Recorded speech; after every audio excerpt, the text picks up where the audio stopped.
안녕하세요. 그래서 꽃향기는 맞는 것이 아니라 듣는 것, 문향이라 표현했습니다. 꽃향기처럼 시향기 들어보실래요? 살며시 한편, 살며시 김수정입니다.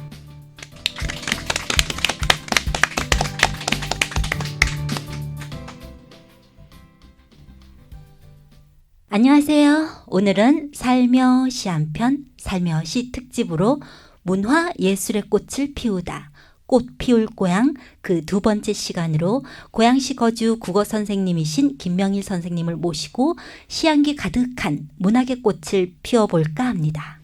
학교 밖에서 학생들을 가르치는 한편 시를 통해서 부모님들이나 아이들과의 소통을 희망하는 김명일 선생님을 모시고 함께 이야기 나눠보겠습니다. 김명일 선생님과 초대 낭송가 두 분, 임현정 낭송가님, 이어진 낭송가님을 모시고 공개방송으로 진행하려고 합니다. 지금 이곳은 고양 어울림 누리내 별따기 배움터 2층에 위치한 고양 영상 미디어 센터 오디오 스튜디오입니다. 김명일 선생님과 신앙송가 선생님들 그리고 방청객 여러분 안녕하세요. 안녕하세요. 안녕하세요. 네. 먼저 선생님부터 각자 자기소개 부탁드리겠습니다. 네, 방금 소개받은 김명일입니다. 호구지책으로는 수능 강사를 주로 하고 있고요. 하고 싶은 일은 문학 작품을 통해서 부모님들이나 아이들과 함께 이야기를 나누는 일을 희망하고 있습니다. 이렇게 좋은 자리 초대해 주셔서 제가 지금 좀 긴장이 많이 되지만 너그럽게 이해하시고 잘 들어주셨으면 감사하겠습니다. 네, 다음 낭송가님 소개 부탁드립니다. 네. 안녕하세요. 저는 임현정입니다. 저는 국제하나예술협회 부원장이며 MC를 맡고 있고요. 오늘은 김영일 선생님 처음 뵙지만 김수정 선생님 소개로 여기 와 있습니다. 열심히 와주셔서 네, 감사합니다.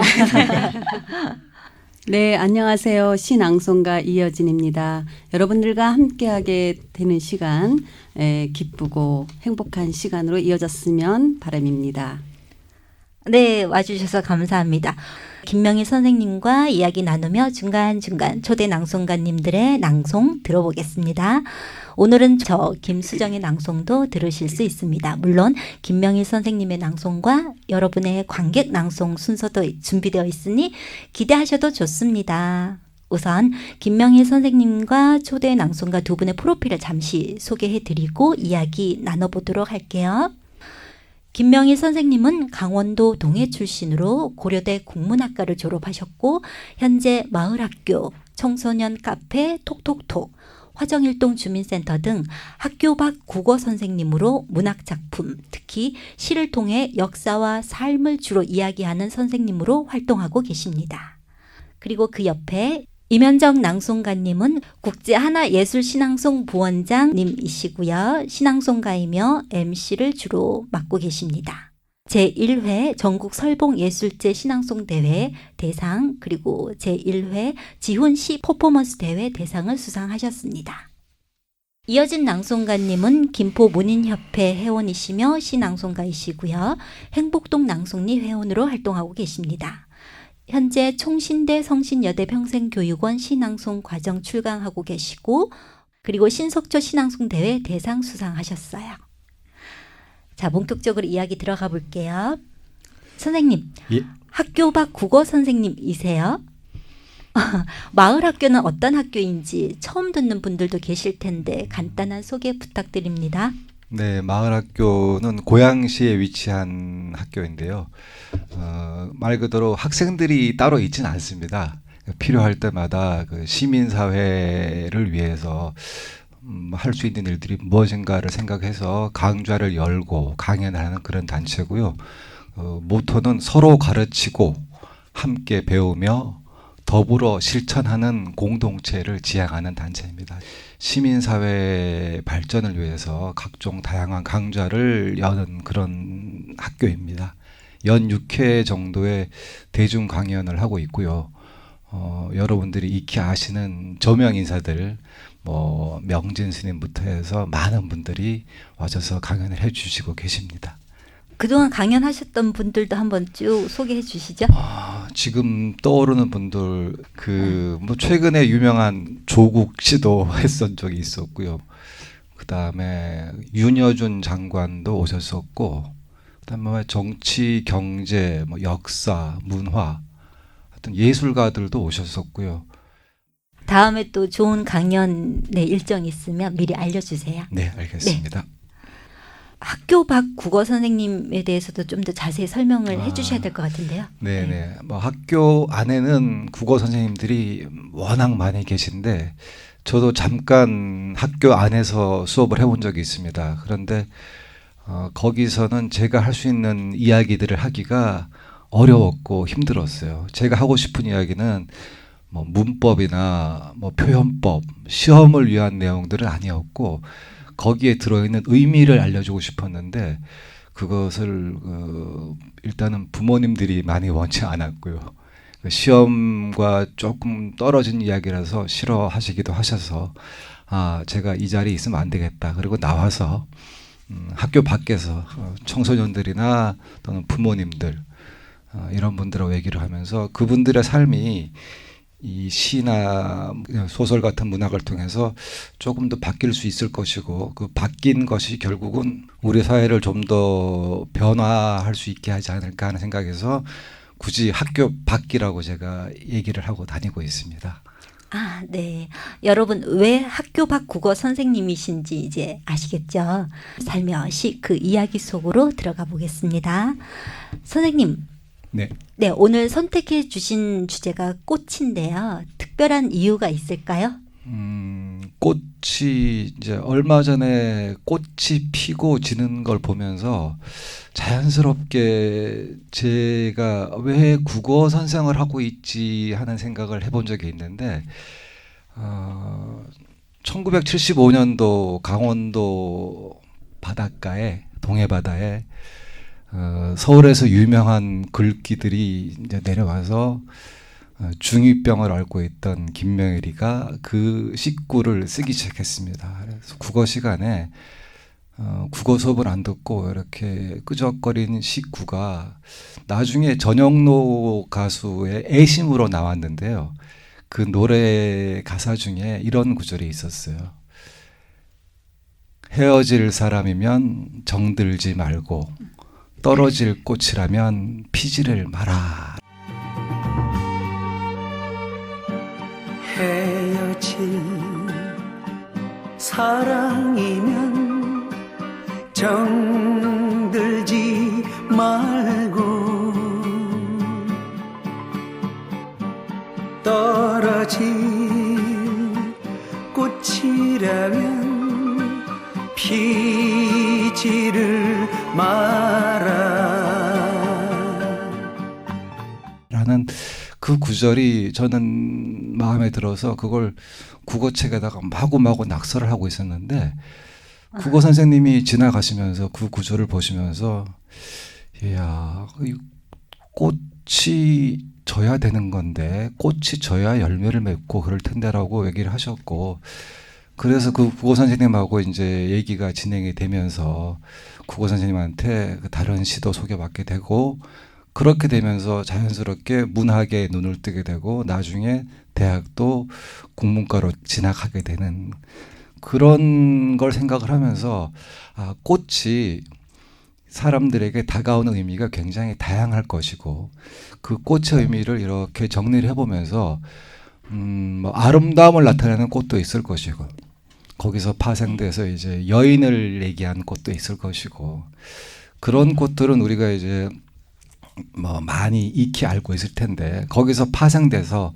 새로운 의미를 가지는 시를 한번 여러 어른들하고 같이 나눠보면 좋겠다라는 생각에서 꽃을 주제로 선택을 하게 됐습니다. 네. 그러셨군요.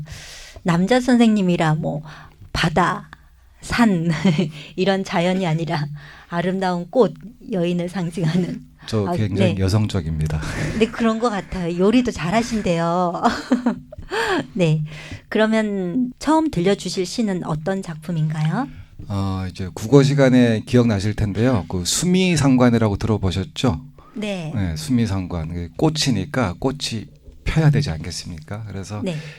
처음 들려드릴 시는 제가 소개해드리고 싶은 시는 말 그대로 개화입니다. 꽃이 피어야 그 꽃이 가지는 의미를 이제 우리가 이해를 해볼 수 있을 것 같아서 개화라는 시를 했는데 첫 번째 제가 드린 시는 안도현 시인의 개화라는 시고요. 또 두 번째 역시 이호우 시인의 개화라는 시입니다. 제목은 같지만 이 개화라는 시는 사실 우리 제목에 치면 한 20여 편에 나옵니다.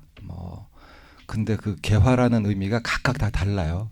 근데 여기서 안도현 시인의 개화를 소개해 드린 거는 아주 풋풋한 시절에 안도현 시인이 고등학생 때 지은 시입니다. 그래서 굉장히 생동감 있고 그 순수함이 그대로 드러나는 시라고 생각을 해서 제가 개화를 소개해 드리기로 했고요. 두 번째 이호우 시인의 개화는 굉장히 짧지만 아주 생각할 것이 굉장히 많은 우주를 품은 듯한 우주를 생각해야만 될 듯한 그런 시이기 때문에 한번 생각을 해봤고 안도현 시인이 고등학교 때 쓰신 시예요? 그럼 네. 등단하시기 전에 쓴 작품이네요. 네네 그렇습니다. 표현이 보면 아주 무르익진 않고요. 네. 조금 수식이 과한 듯한 좀 약간 유치하다고 할까요? 그런 표현들도 없진 않습니다. 그런데 이 시를 보면 1년에 보면 이제 꽃이 피기 전에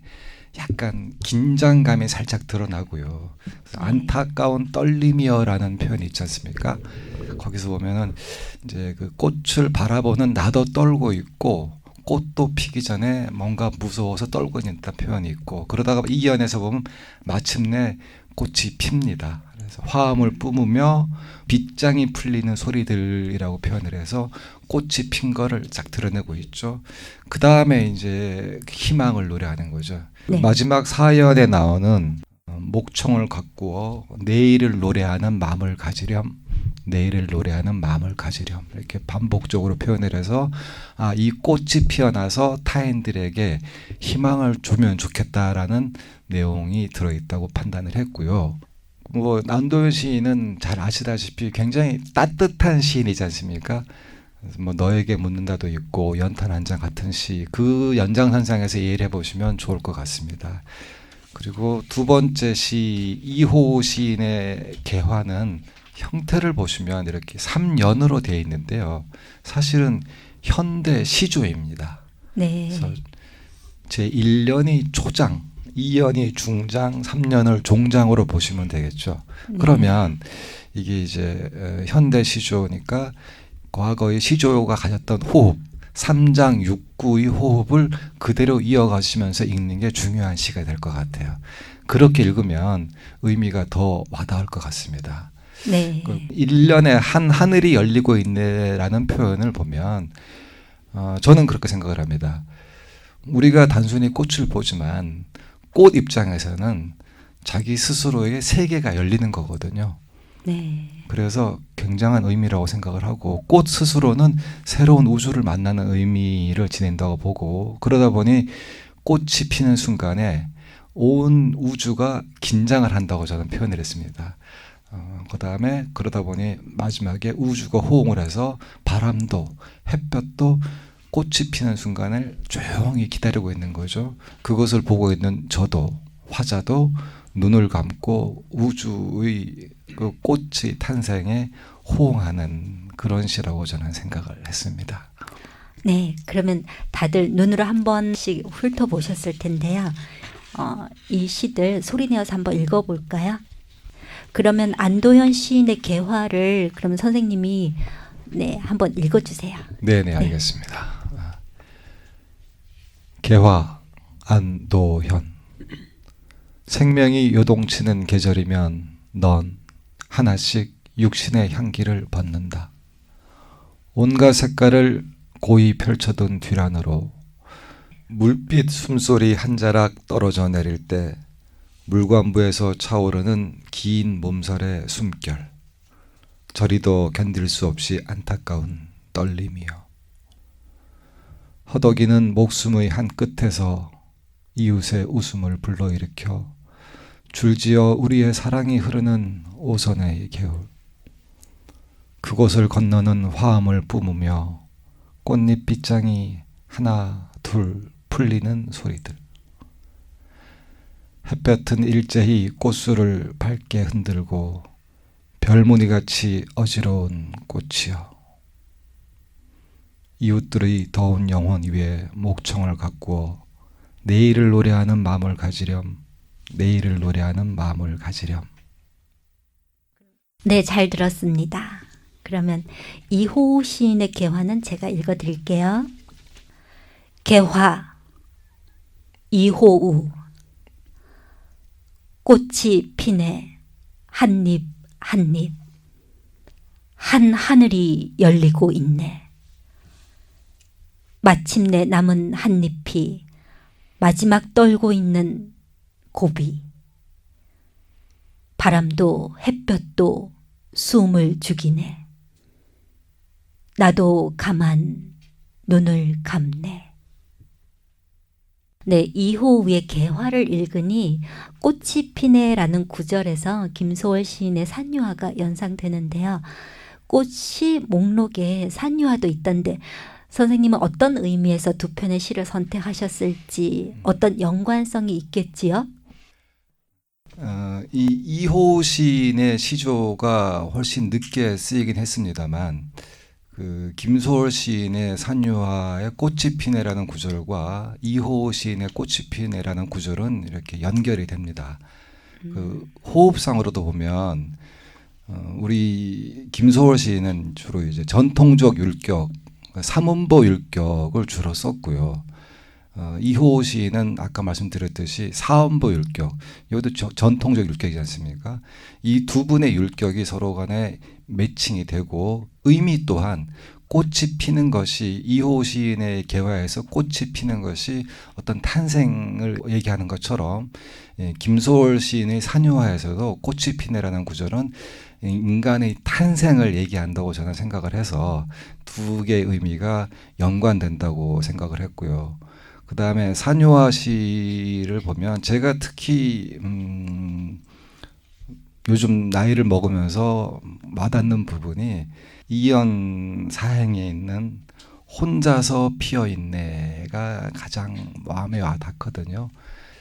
그런 의미에서 제가 이 두 개를 연관지어 봤습니다. 그러면 네, 산유화 제가 들려드릴게요. 산유화 김소월. 산에는 꽃 피네 꽃이 피네. 가을 봄 여름 없이 꽃이 피네. 산에 피는 꽃은 저만치 혼자서 피어있네. 산에서 우는 작은 새여 꽃이 좋아 산에서 사노라네.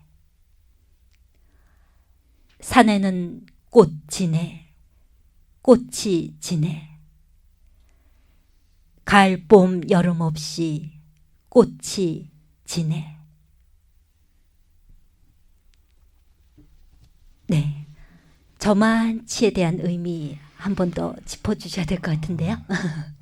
저만치라는 이제 거리감이지 않습니까? 거리감인데 이 의미는 그 각각 개인에 따라 다를 것 같아요. 제가 어떤 사람들하고 사랑에 빠져 있다면 저만치라는 거리는 그다지 멀게 느껴지지 않을 것이고, 또 제가 어떤 외로움에 빠져 있다면은 매우 멀게 느껴질 만한 거리인데, 그만큼 그 사람들 간의 사이 거리가 개인이 조절할 수 있도록 그때 조절할 수 있도록 설정을 했다는 면에서, 그리고 그것이 어떤 감상에 빠지거나 이러지 않고 개인이 스스로 조절할 수 있다는 면에서 저만치라는 시어가 의미 있다고 보고요. 그 다음에 혼자서라는 의미가 사실은 더 강조돼야 될 것 같아요. 그 삶이라는 게 뭐 가족도 있고 사랑하는 사람도 있지만 결국 결정하고 헤쳐나가는 것은 혼자기 때문에 저만치 혼자서 다른 사람들과의 어떤 객관적 거리를 유지하면서 살아가는 것이 인생이 아니겠는가 이렇게 생각을 하고요. 그다음에 네. 산유화라는 시를 보시면 이거는 1년과 4년이 서로 간에 구절로도 딱딱 맞아 떨어지지만 더 재미있는 거는 2연이 보면 글자 수가 이렇게 조금씩 길어집니다. 행이 가면서 글자 수가 길어져요. 그리고 3년은 글자 수가 줄어듭니다. 이걸 보면서 2년은 이제 이렇게 꽃이 피어서 또 인간이 태어나서 살아가는 과정을 본다고 저는 생각을 하고 네. 3년에 들어서는 이제 아하 나의 삶이 줄어든다 이런 의미도 가져서 글자 수로도 그렇지만 그림으로도 완벽한 대칭을 이루는 시라고 생각을 하고 있고 요거는 수능에도 한번 비슷한 의미로 시험에 나온 적이 있습니다. 네. 그럼 외로움에 관한 시 수선화에게로 이야기 이어갈까요? 선생님 그럼 정호승 시인의 수선화에게 작품 설명부터 그럼 부탁드릴게요. 네, 정호성 시인의 수선화에게 뭐 제가 설명드리지 않아도 잘 아실 만한 시인데요. 네. 일단 저는 그 정호승 시인에 대해서 이 시는 너무 유명하니까 설명드리기보다는 정호승 시인에 대해서만 잠깐 설명드리고 이분의 시세계와 연관해서 읽어보시면 또 다른 의미를 느끼시리라고 생각을 합니다. 이분이 네. 내신 시집을 보면 제목 자체만으로 연결이 돼요. 어떤 시를 쓰셨는지. 시집의 제목이 첫 번째 제목이 슬픔이 기쁨에게라는 시집이 나왔고요. 네. 두 번째 시집은 외로우니까 사람이다. 세 번째 시집은 바로 포옹입니다. 포옹. 안아주는 거죠. 그러니까 외로운 사람들, 소외받은 사람들에 대해서 어떻게든 다가가고 싶고 그 사람들을 안아서 같이 살고 싶어하는 마음을 지닌 시인이라고 생각을 하거든요. 뭐 보면 이 수선화라는 꽃이 사실은 나르시시즘, 뭐 전설도 제가 설명드릴 수밖에 없겠지만, 하여튼 무언가에 대해서 자기 이제 스스로를 돌아보는, 저는 이제 나르시서스를 이렇게 성찰이라는 의미로 좀 더 해석을 하고 싶은데요. 그 의미를 본다면 사람이 자기를 돌아볼 때, 아, 나는 항상 외로워. 뭐 같이 있어도 외롭고 둘이 있어도 외롭고 여럿이 있어도 외로운 것 같은데 그것은 너의 숙명이야. 그러니 그것에 대해서 힘들어하지 말고 받아들여 라고 얘기하는 것 같아서 이 시를 소개를 해봤고요. 네. 그다음에 뭐 마지막 부분에 보면 8행부터 보면 뭐 하느님이라든지 하느님도 외로워서 눈물을 흘리시고 새들도 외롭고 산 그림자도 외롭고 종소리도 외롭습니다. 근데 외롭지만 마을을 찾아오기도 하고 서로 간에 어울려 살아가는 그런 의미를 지닌 시라고 해서 제가 생각을 한번 해봤습니다. 네. 정말 그 시집 제목이 연결이 되네요. 네. 네. 그럼 이쯤에서 초대 낭송가 임현정 낭송가님의 목소리로 정호승 시인의 수선화에게 청해 듣겠습니다. 여러분 큰 박수 부탁드릴게요. 네. 수선화에게 정호승. 울지 마라. 외로우니까 사람이다. 살아간다는 것은 외로움을 견디는 일이다. 공연히 오지 않는 전화를 기다리지 마라.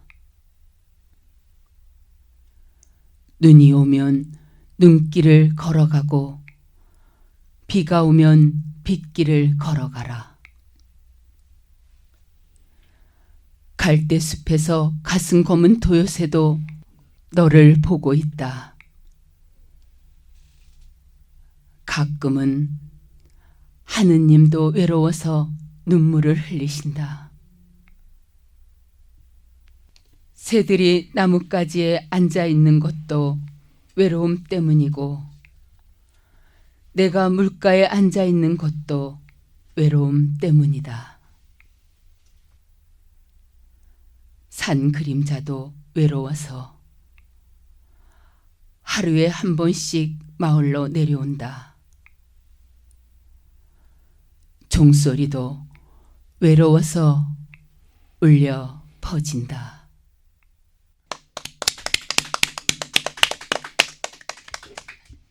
네, 목소리 좋으시죠? 외로우니까 사람이다. 정호승 시인은 수선화의 연약한 꽃대가 인간의 연약한 모습으로, 또 수선화의 연노란 꽃빛이 인간의 외로움의 빛깔처럼 느껴져서 이 시를 쓰게 되었다고 하셔요. 그리고 살아간다는 것은 외로움을 극복하는 게 아니라 견디는 일이다 라고 표현하셨는데요. 잠시 제가 책을 잠깐 보여드릴게요. 시인님이 쓰신 산문집에 내 인생에 힘이 되어준 한마디라는 책도 있어요. 제가 아침에 책장에서 찾아왔는데 2015년 1월 13일 날 강연을 들었었네요. 그리고 시선집, 네.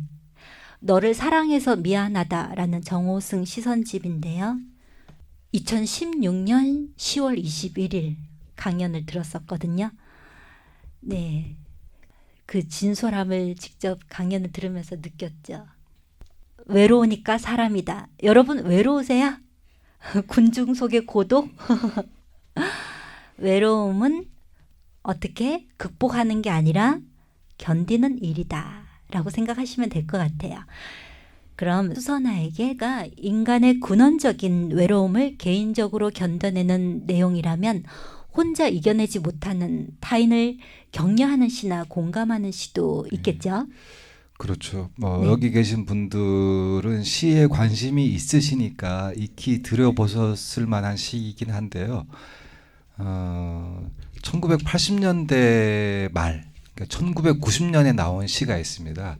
네. 최두석 시인의 성의 꽃이라는 시가 있는데요.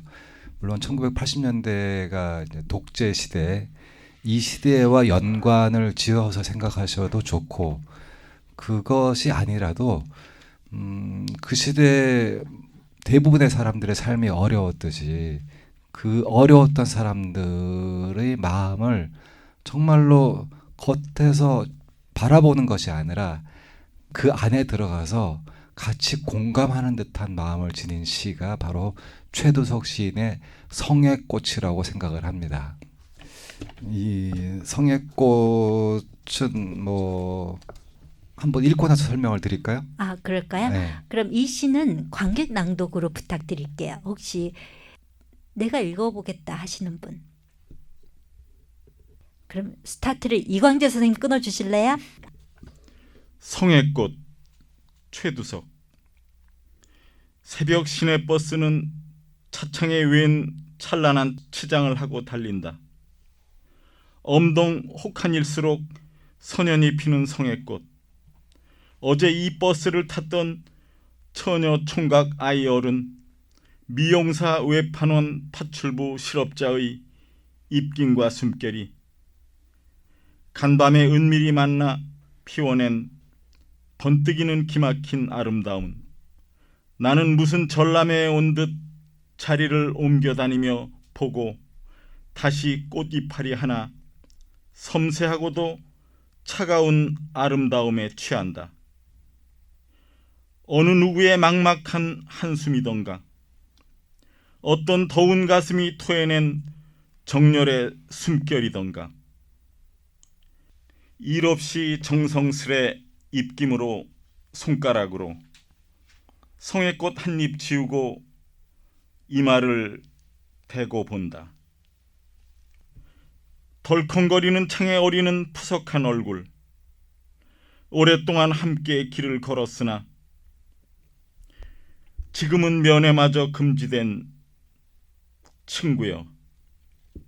아, 네. 잘 들었습니다. 선생님 막 감탄하시는데요? 네, 관객 낭독 잘 들었습니다. 이 시에서 특히 선생님 마음에 와닿는 부분이 있다면 어디일까요?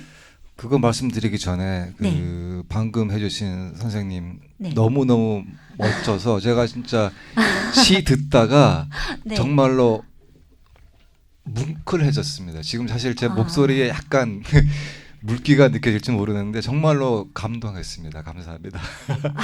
아, 박수 한 번 더 쳐드려야 될 것 같은데.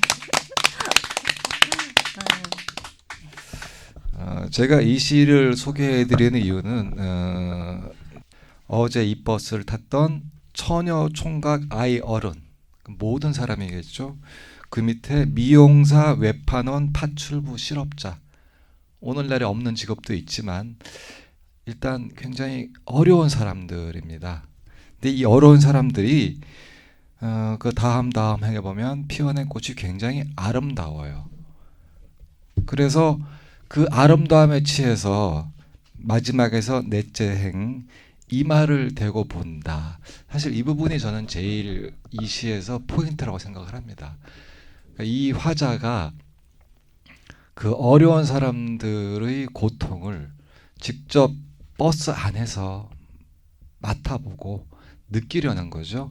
물론 그 다음에 나오는 세행은 시대 현실과 관련지어서 좀 뜬금없는 내용일 수도 있어서 그 부분은 뭐 감상을 하셔도 좋고 안 하셔도 좋습니다만은 저는 그 이마를 대고 본다는 이 부분만으로도 이 시는 너무너무 멋진 시가 아닐까라고 생각을 합니다.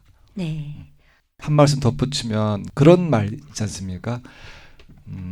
비를 맞는 사람을 위로하는 가장 좋은 방법. 우산을 씌워주는 게 아니라 같이 비를 맞아주는 거라고 하거든요. 네. 그럼 보면 여기서 그게 저는 이 시 구절을 읽으면서 그게 떠올랐습니다. 예. 네. 네. 그러니까 이런 성의꽃처럼 이게 이제 자연스럽게 저는 그 사람들에게 공감을 하고 나서 공감이라는 것이 바로 다른 사람들에게 선한 영향을 주는 거라고 생각을 하거든요. 그게 공감 자체로 끝나면 그거는 뭐 개인적으로는 만족스러울지 몰라도 사회 전체적으로 별로 바람직하지 않은 일이라고 생각을 해서 이런 행위는 바로 다른 행동으로 이어져야 한다고 생각을 합니다. 그게 뭐 나비 효과라고 얘기도 하고 그러죠. 그런 의미에서 저는 이제 그 역시 뭐 수능에 최근에 자주 등장하고 있는 시입니다. 그 장성남 시인의 수묵정원 구 번짐이라는 시입니다. 수묵정원 구 번짐은 시가 내게로 왔다라는 네루다의 표현처럼 제 마음에 들어온 시예요. 그런 시들이 여러 편 있지만 그럼 수묵정원 구 번짐도 관객 낭독으로 한번 들어볼까요? 네. 그럼 최상규 선생님. 네. 수묵정원 구 번짐. 장성남. 목련꽃은 번져 사라지고 여름이 되고 너는 내게로 번져 어느덧 내가 되고 나는 다시 내게로 번진다. 번짐. 번져야 살지. 꽃은 번져 열매가 되고 여름은 번져 가을이 된다. 번짐. 음악은 번져 그림이 되고 삶은 번져 죽음이 된다. 죽음은 그름으로 번져서 이 삶을 다 환히 밝힌다. 또 한 번 저녁은 번져 밤이 된다. 번짐. 번져야 사랑이지. 산기슭의 오두막 한 채 번져서 봄나비 한 마리 날아온다. 네, 잘 들었습니다. 수고하셨습니다. 감사합니다. 네. 여름이 번져 가을이 되고 번짐. 번져야 사랑이지. 이 가을 여러분 마음에도 사랑 가득 번지시길 바랍니다. 개화를 시작으로 산유화, 수선화에게 성의꽃, 수묵정원 구 번짐까지 선생님의 이야기와 낭송가님들의 낭송 그리고 관객 여러분의 낭독 잘 들어봤는데요. 꽃에 대한 시, 여러분이 알고 있는 시는 어떤 시가 있을까요? 꽃을 주제로 한 시. 한번 여러분이 뭐 좋아하는 애송시라든가 알고 있는 꽃에 관한 시 뭐가 있을까요? 풀꽃, 나태주 시인의 풀꽃. 또 꽃. 꽃 누구의? 김춘수의 김춘수 시인의 꽃, 뭐 이육사 시인의 꽃도 있죠, 선생님. 또 네. 김소월의 진달래. 김소월의 진달래, 진달래 꽃. 네. 그죠? 제목은 진달래 진달래 꽃이죠. 진달래 꽃 시집 제목이랑 같은. 네. 뭐 인연 소설이나 행복 이런 데도 다 꽃이 나오죠, 그렇죠? 배롱나무 꽃그늘 아래 피다, 곽효한 시인의 이런 시도 있고. 꽃에 대한 시 정말 많죠. 네, 그 중에서도 여러분이 다 아는 국민 애송시 김춘수의 꽃을 빼놓을 수 없겠죠. 네, 이어진 낭송가님의 목소리로 들어볼까요? 여러분 큰 박수 부탁드립니다. 꽃. 김춘수. 내가 그의 이름을 불러주기 전에는 그는 다만 하나의 몸짓에 지나지 않았다. 내가 그의 이름을 불러주었을 때 그는 나에게로 와서 꽃이 되었다. 내가 그의 이름을 불러준 것처럼 나의 이 빛깔과 향기에 알맞는 누가 나의 이름을 불러다오. 그에게로 가서 나도 그의 꽃이 되고 싶다. 우리들은 모두 무엇이 되고 싶다. 나는 너에게, 너는 나에게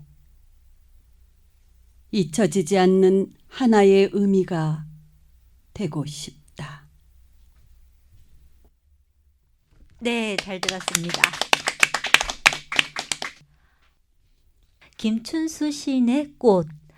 그럼 꽃에 대한 작품 이야기도 한번 들어볼까요, 선생님? 네.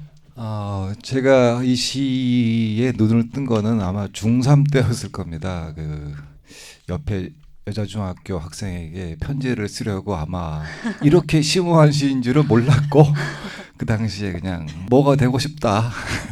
그래서 생각을 떠올렸고, 사실은 이 시는 뭐 제가 설명드리지 않아도 워낙 잘 아시는 의미지 않습니까? 사실은 제가 이 꽃을 소개한 이유는 다음에 읽어야 할 꽃을 위한 서시를 소개해드리고 싶어서 이 꽃을 제가 끌어왔습니다. 시기적으로 보면 이 꽃은 1952년도 작품이고요.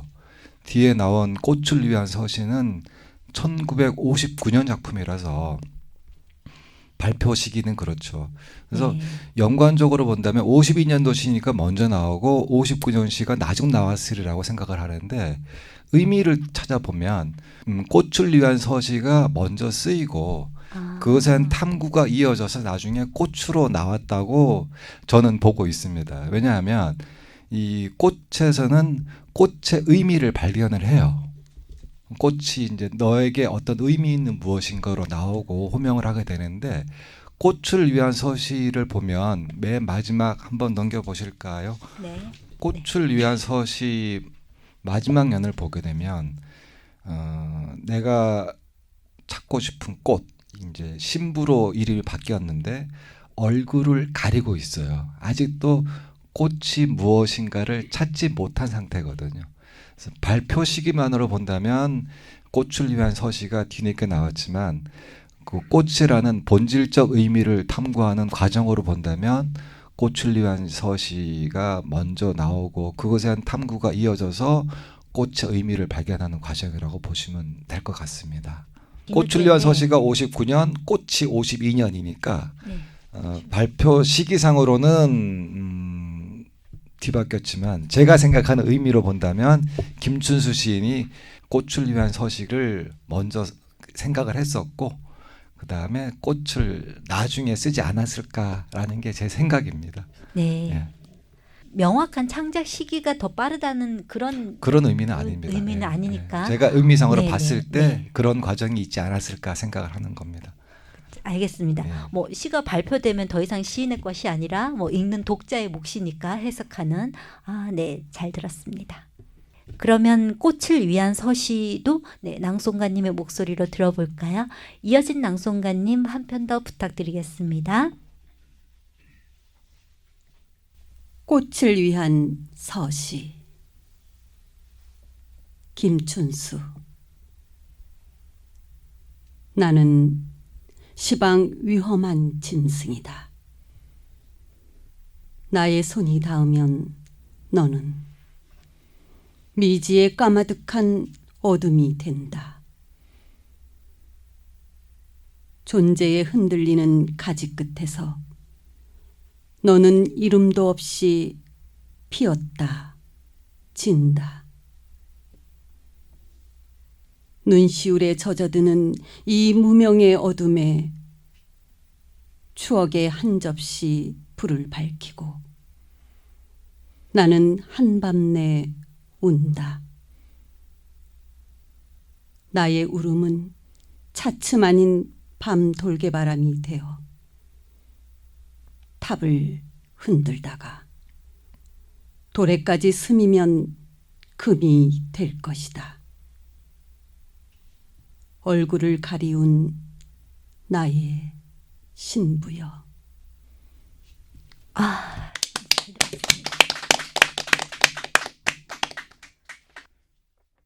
작품에 대한 이야기를 듣고 낭송을 들으니까 좀 더 잘 이해가 되시죠? 네. 선생님 다음은 어떤 꽃일까요? 이제 뭐 꽃이 가지는 그 철학적 의미가 너무 깊어지면 꽃이 이제 재미가 없을 수도 있으니까 이제 꽃이 가지는 우리 가까운 의미, 우리가 이제 1차원적으로 느낄 수 있는 꽃에 느끼는 아름다움이라든지 그 다음에는 아마 그 여러분들 잘 아시는 시인 중에서 요즘은 조금 성향이 이제 페미니즘 쪽으로도 많이 작품을 쓰고 계시는데 그 시가 나오기 전에 이제 사랑 이야기로 쓴 찔레라는 꽃을 한번 들어보고 싶습니다.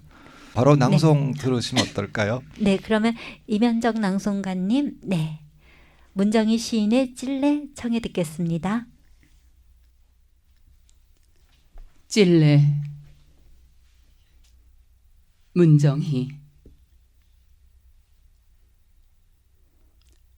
꿈결처럼 초록이 흐르는 이 계절에 그리운 가슴 가만히 열어 한 그루 찔레로 서 있고 싶다.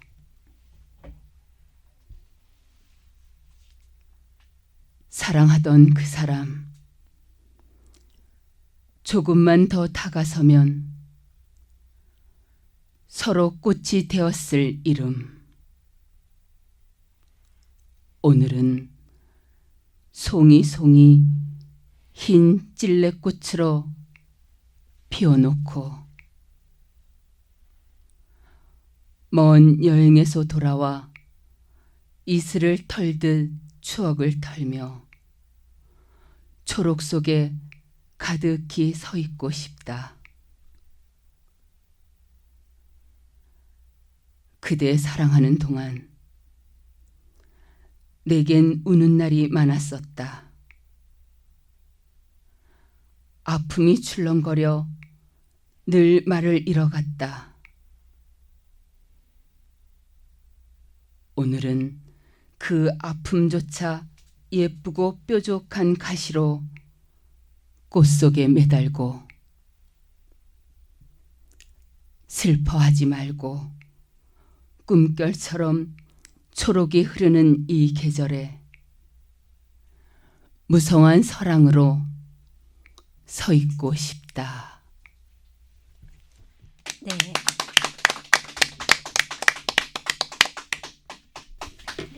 네, 낭송 잘 들었습니다. 선생님 다음 소개해 주실 시는 어떤 시인가요? 다음 소개해드리고 싶은 시는 네, 제가 그 14편의 시를 오늘 갖고 왔는데요. 이 중에서 3개를 꼽으라면 3개 중에 하나를 꼽고 싶은 시고요. 특히 여기 계신 이제 여성분들, 뭐 아버님들도 관계가 없는 건 아니지만 이 어머니들이 여기서 나를 본인으로 생각을 하시고 당신을 아이로 생각하면 더 좋을 시라고 생각을 합니다. 물론 교과서에서 가르치기는 나는 나뭇가지요, 당신은 꽃이라고 가르치고 있습니다만 그 나뭇가지에서 꽃을 피워내는 과정이 아이를 낳고 기르고 보내는 과정까지 너무나 똑같은 것 같아서 이 시를 추천을 드리고 싶고요. 이 시도 한번 낭송가님 소리로 한번 꼭 듣고 싶습니다. 그럼 네, 이어진 낭송가님의 목소리로 꽃피는 시절 네 부탁드립니다. 꽃 피는 시절. 이성복. 멀리 있어도 나는 당신을 압니다. 귀먹고 눈먼 당신은 추운 땅속을 헤매다 누군가의 입가에 잔잔한 웃음이 되려 하셨지요. 부르지 않아도 당신은 옵니다. 생각지 않아도 꿈꾸지 않아도 당신은 옵니다. 당신이 올 때면 먼 발치 마른 흙더미도 고개를 듭니다. 당신은 지금 내 안에 있습니다. 당신은 나를 알지 못하고 나를 벗어나고 싶어 몸부림하지만 내게서 당신이 떠나갈 때면 내 목은 갈라지고 실핏줄 터지고 내 눈, 내 귀, 거덜난 몸뚱이 갈갈이 찢어지고 나는 울고 싶고 웃고 싶고 토하고 싶고 벌컥벌컥 물사발 들이켜고 싶고 길길이 날뛰며 절편보다 희고 고운 당신을 잎잎이 뱉어낼 테지만 부서지고 무너지며 당신을 보낼 일이 아득합니다. 굳은 살가죽에 불 댕길 일 막막합니다. 불탄 살가죽 뚫고 다시 태어날 일 꿈 같습니다. 지금 당신은 내 안에 있지만 나는 당신을 어떻게 보내드려야 할지 모르겠습니다. 조각만한 손으로 뻗센 내 가슴 쥐어뜯으며 발 구르는 당신.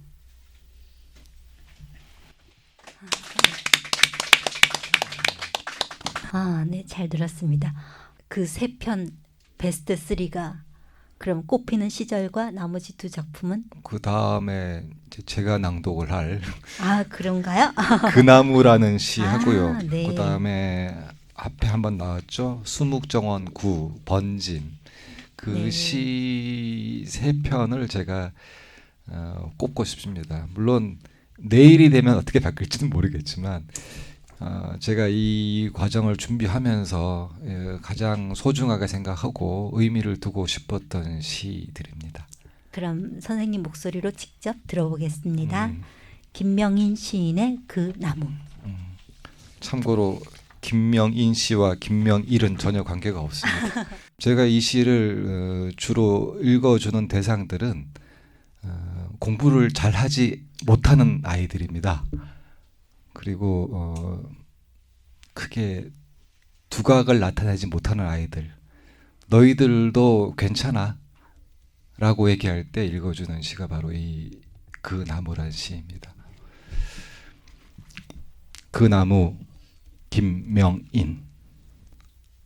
한 해의 꽃잎을 며칠 만에 활짝 피웠다 지운 벚꽃 가로 따라가다가 미처 제 꽃 한 송이도 펼쳐들지 못하고 멈칫거리는 늦된 그 나무 발견했지요.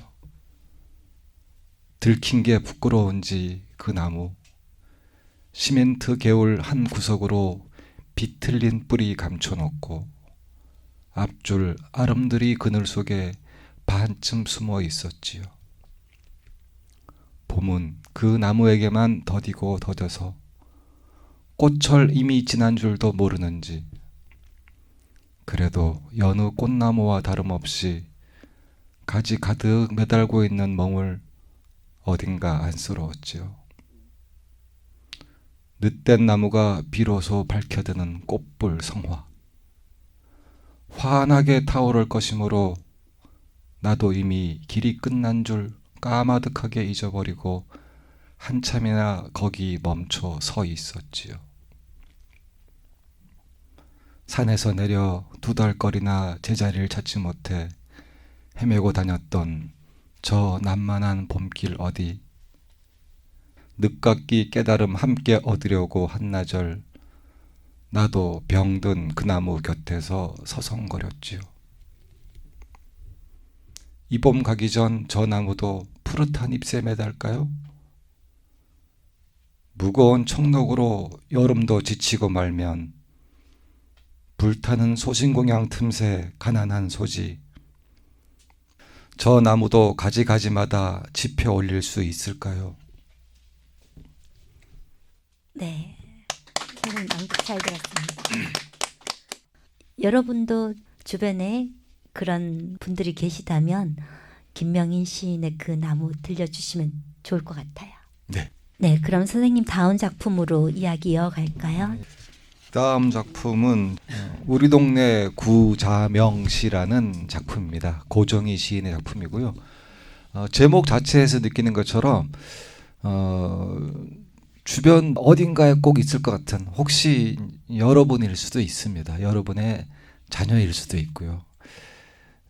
요즘이야 페미니즘이 거론되는 세상이니까 여성들의 뭐 권익이라든지 이런 것들이 많이 향상이 됐지만 이 시가 창작된 1990년대에는 뭐 저희 어머니를 비롯해서 많은 분들이 가사, 육아, 그다음에 또 직장 생활까지 하느라고 굉장히 힘들었던 시절이거든요. 그 시절에 이미 돌아가셨지만 고정희 시인이 1990년대에 여인들의 아픔을 노래했다는 면에서 이 시를 소개해드리고 싶었고요. 이연에 보면 이행에 보면 진달래 피고 밤꽃 흐드려져도로 보면 진달래꽃은 봄에 피고 밤꽃은 이제 초봄에서 여름까지 이어지는데 그 계절도 모르고 피곤한 거죠. 더군다나 제일 가슴이 아픈 시어는 3년 2행과 3행에 나오는 펜지꽃 아픔, 안개꽃 멍해가 저는 가장 마음이 아픕니다. 제가 딸 둘을 키우는 아빠라서 더 그런 것 같아요. 펜지꽃은 뭐 아름답기보다는 겨울 관상화로 도로에 많이 심어져 있습니다. 그 이유가 뭐냐면 추위에 잘 견뎌요. 잘 안 죽어요. 도로에 추위를 이겨내라고 심어놓은 꽃이 펜지꽃인데 이 고정희 시인이 그 여인들이 그 고통 속에서도 버텨나간다는 의미로 쓰지 않았을까라는 게 제 생각이고 두 번째 삼행에 나오는 안개꽃 멍해라는 것도 마찬가지입니다. 안개꽃은 항상 주연이 된 적은 별로 없잖아요. 네. 장미라든지 다른 꽃을 돋보이게 하는 존재로 끝났던 거거든요. 그래서 그 두 단어가 굉장히 꽂혀서 이 시를 선택을 했고, 뭐 이 땅을 살아온 또는 앞으로 이 땅을 살아갈 여성들에게 바치는 그 시라고 생각하시면서 읽어보시면 좋을 것 같습니다. 네. 그럼 이 시도 관객 낭독을 한번 들어볼까요? 남자분 두 분이 낭독하셨으니까 이번 여자분 관객이 읽어주시면 좋을 것 같은데, 한번 읽어보고 싶다 하시는 분? 네. 네, 홍명화 선생님이시죠? 네. 그러면 홍명화 선생님의 목소리로 고정희 시인의 우리 동네 구자명시 들어보겠습니다. 우리 동네 구자명시. 고정희. 맞벌이 부부 우리 동네 구자명시.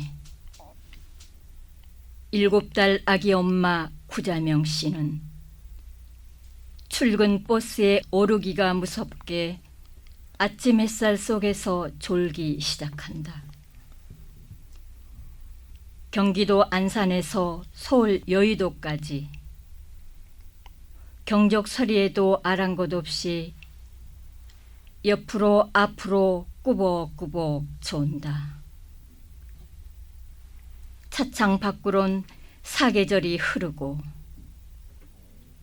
진달래 피고 밤꽃 흐드러져도 꼭 부처님처럼 졸고 있는 구자명씨.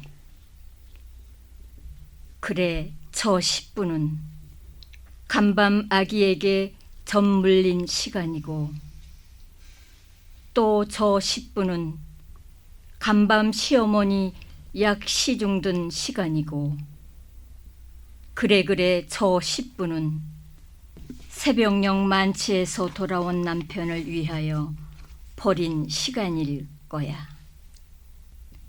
고단한 하루의 시작과 끝에서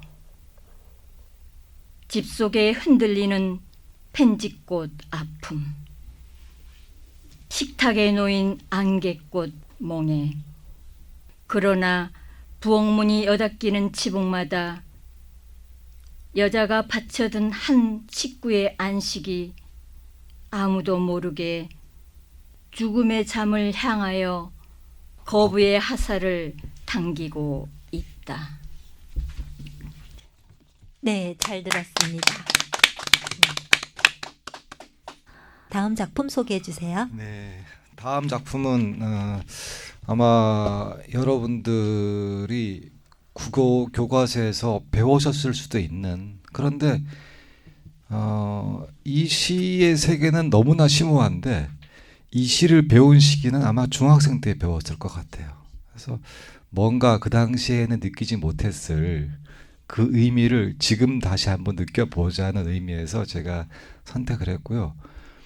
이 시는 서로 연관성이 별로 없습니다. 스님이 나오고 목탁 소리가 나오고 매화꽃이 피고 눈이 내리고 스님이 웃어요. 뭐 이런 시거든요. 근데 거기에 이제 의미가 들어있는 거죠.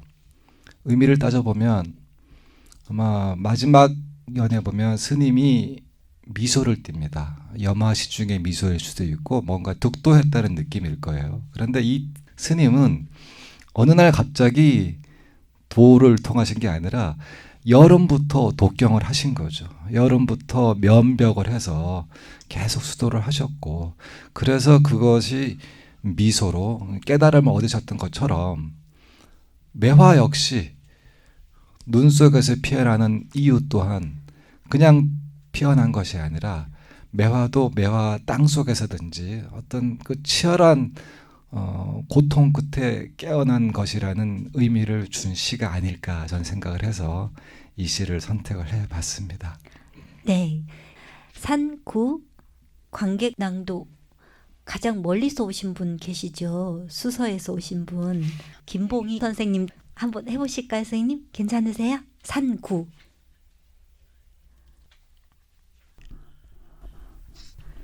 산구. 김광림. 한여름에 들린 가야산 독경 소리. 오늘은 철 늦은 서설이 내려 비로소 벙그는 매화 봉오리. 눈 맞는 해인사 12 암자를 오늘은 두루 한 겨울. 면벽한 노승 눈매 미소가 돌아. 네. 수고하셨습니다. 죄송합니다. 네, 정말 글씨가 너무 작아서. 제가 죄송합니다. 안 보여. 네. 10대들용 유인물을 나눠주셔가지고. 네, 관객 낭독 잘 들었습니다. 지금 이곳은 가장 가까운 전철역이 화정 원당인데 3호선 끝 수서에서 오셨어요. 네, 멀리서 와주셔서 감사합니다. 어느덧 마지막 작품이에요.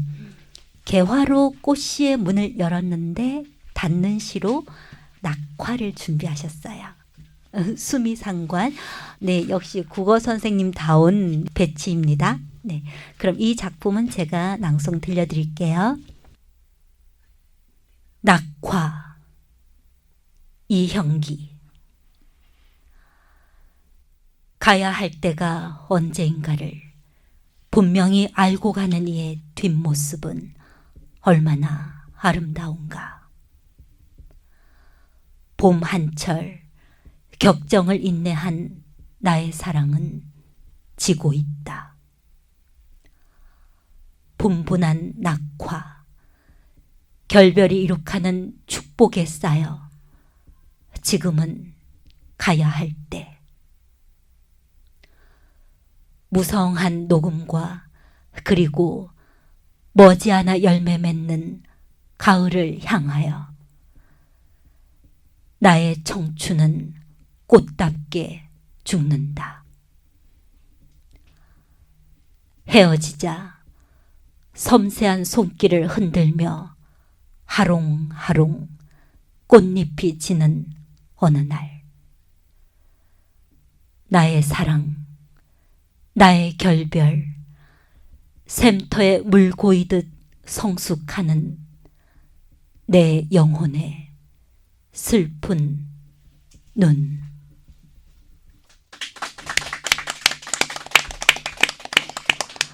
네, 여러분, 이형기 시인의 낙화 들려드렸는데요. 포엠직 들어보셨어요? 포엠 플러스 매직. 시낭송과 마술의 콜라보. 먼 길 와주신 여러분들을 위해서 제가 간단하게 여러분도 하실 수 있는 거를 선보여드릴게요. 저는 교육마술 강사로 10년 이상 활동을 했기 때문에 시낭송과 마술을 접목해서 강의를 하고 있어요.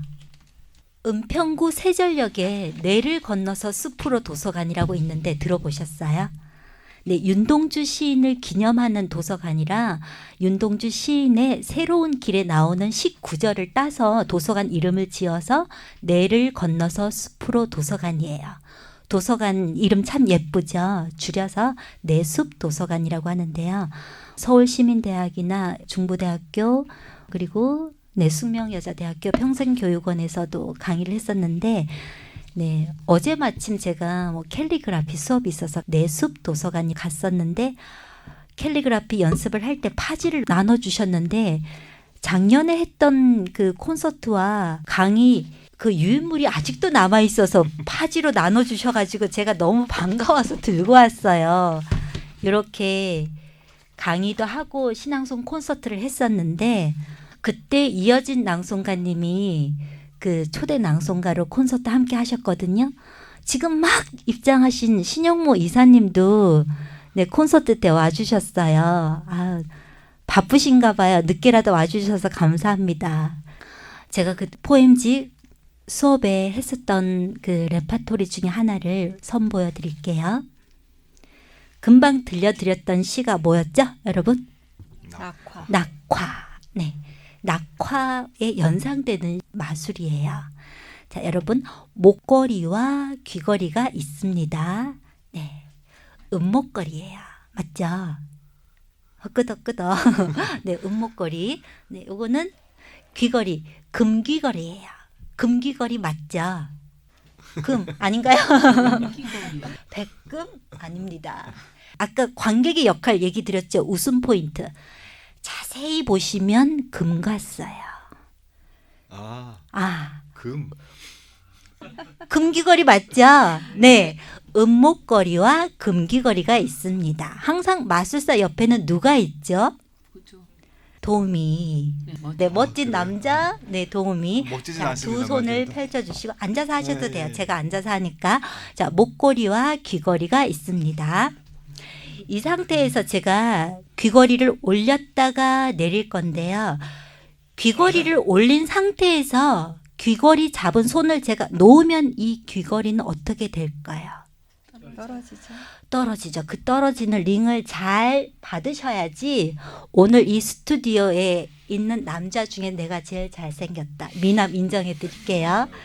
자, 하나, 둘, 셋, 오! 받으셨어요. 미남에게 박수 한번 주세요. 네네. 감사합니다. 네, 자 그러면 미남의 코끼름을 좀 바르고 마술사 입김도 후 불고 다시 한번 해볼게요. 여러분 하나 둘 셋을 외쳐주세요. 하나, 둘, 셋. 걸리는 마술입니다. 관객의 역할은 박수와 함성. 네. 자, 낙화가 뭐였죠? 떨어지는. 링이 떨어지면서 목걸이에 걸리는 마술을 보여드렸는데요. 낙화를 비롯해서 사랑의 물리학 그리고 김수영 시인의 폭포 네, 여러 가지 떨어지는 것과 관련된 시들과 드롭링 2 매직을 연결을 해서 제가 강의했던 한 레파토리를 여러분한테 선 보여드렸는데요. 네, 여러분 마술 재밌으셨나요? 네. 혹시 마지막 뭐 못다한 이야기나 짧게 네 선생님부터 한마디씩 해주시고 마무리할게요. 네. 여러모로 부족한 거 자격도 모자란데 같이 들어주시고 또 호응도 해주셔서 굉장히 저에게는 힘이 많이 되고 자신감도 상승하는 계기가 됐습니다. 앞으로 뭐 이런 자리가 또 있으면 조금 더 큰 활자로 준비해서 다시 한번 오도록 하겠습니다. 불러주십시오. 감사합니다. 네, 2탄을 기대해 주세요. 네, 낭송가님들도 한마디씩. 네. 네, 이렇게 가까이서 낭송을 하다 보니까 더 가족 같은 분위기인 것 같아요. 좀 틀린 것도 지적하고 서로 이렇게 피드백을 해주는 게 네. 서로에게 도움이 되지 않았나 그런 생각이 듭니다. 아, 네, 저도 좋았습니다. 네. 네, 꽃에 대한 깊은 의미를 표현해 주시고 들려주신 우리 김명일 선생님께 감사의 박수를 드리고요. 네, 네. 네, 저는 오늘 이렇게 꽃에 대한 공부를 하면서 나름대로 그 생각을 해봤는데요. 아주 그 추운 겨울을 이겨낸 그 나무 두꺼운 표피에서 새싹이 돋아나잖아요.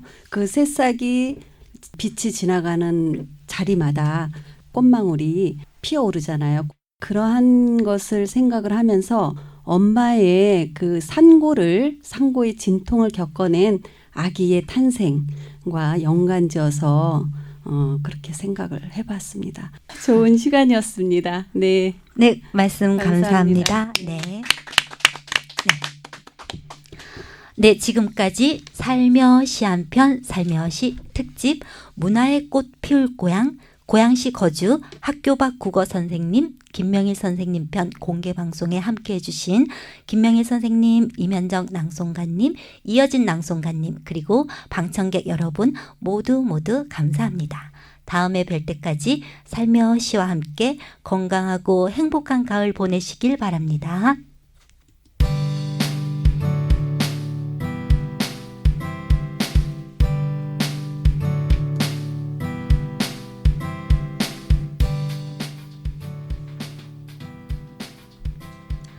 살며시 한편 살며시와 함께 편안한 시간 힐링의 시간 되셨길 바랍니다.